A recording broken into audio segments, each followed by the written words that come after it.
High friends welcome to Usharani cooking channel recipe వచ్చేసి గోంగూర రోటి పచ్చడి అండి। దానికి కావాల్సిన ఐటమ్ చూపిస్తాను చూసేయండి। గోంగూర, టమాటా అండి పెద్దది ఒకటి, పచ్చిమిరపకాయలు తీసుకున్నాను, పండు పచ్చిమిరపకాయలు, దానికి కొంచెం చింతపండు, ధనియాలు, జీలకర్ర వేసానండి। కొంచెం ఆయిల్ వేసుకొని మొత్తం కలుపుకున్నాను, పెట్టుకొని మగ్గ పెట్టుకోవాలండి। ఇది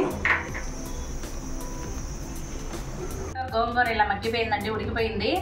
దాని తర్వాత రోట్లో వేసుకొని నూరుకుంటున్నాను రోటి పచ్చడి। ఫస్ట్ పచ్చిమిరపకాయలు వేసాను ఫ్రెండ్స్, దాని తర్వాత 4 ఎల్లుల్లిపాయలు వేసాను। ఇప్పుడు నూరుకుందాం చూసేయండి।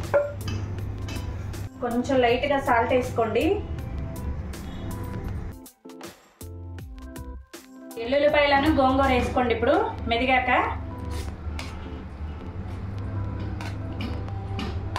ఇది టమాటా, కొంచెం చింతపండు, జీలకర్ర, ధనియాలు వేసి ఉడకబెట్టానండి నూనె వేసి। అండి సన్నగా కోసుకొని పక్కన పెట్టుకున్నాను ఒక ఉల్లిపాయ,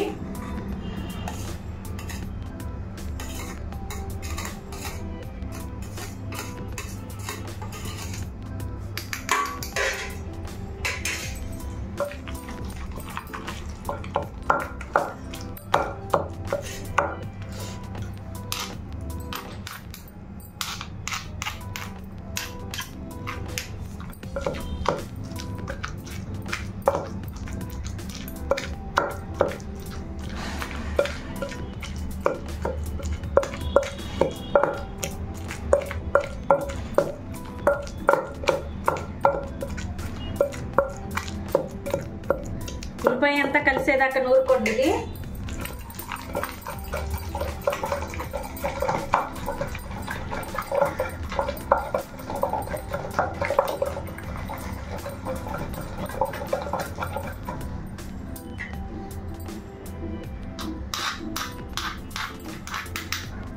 అంతే ఫ్రెండ్స్, రోటి పచ్చడి అయిపోయింది। రోటి పచ్చడి నూరుకున్నాక ఇలా బౌల్లో తీసుకున్నానండి। చాలా టేస్టీగా ఉంటుంది ఫ్రెండ్స్ పచ్చడి, మీరు ట్రై చేయండి। వేడి వేడి రైస్లోకి సూపర్ కాంబినేషన్ అండి ఇది। నా ఛానల్ని సబ్స్క్రైబ్ చేసుకోండి ఫ్రెండ్స్।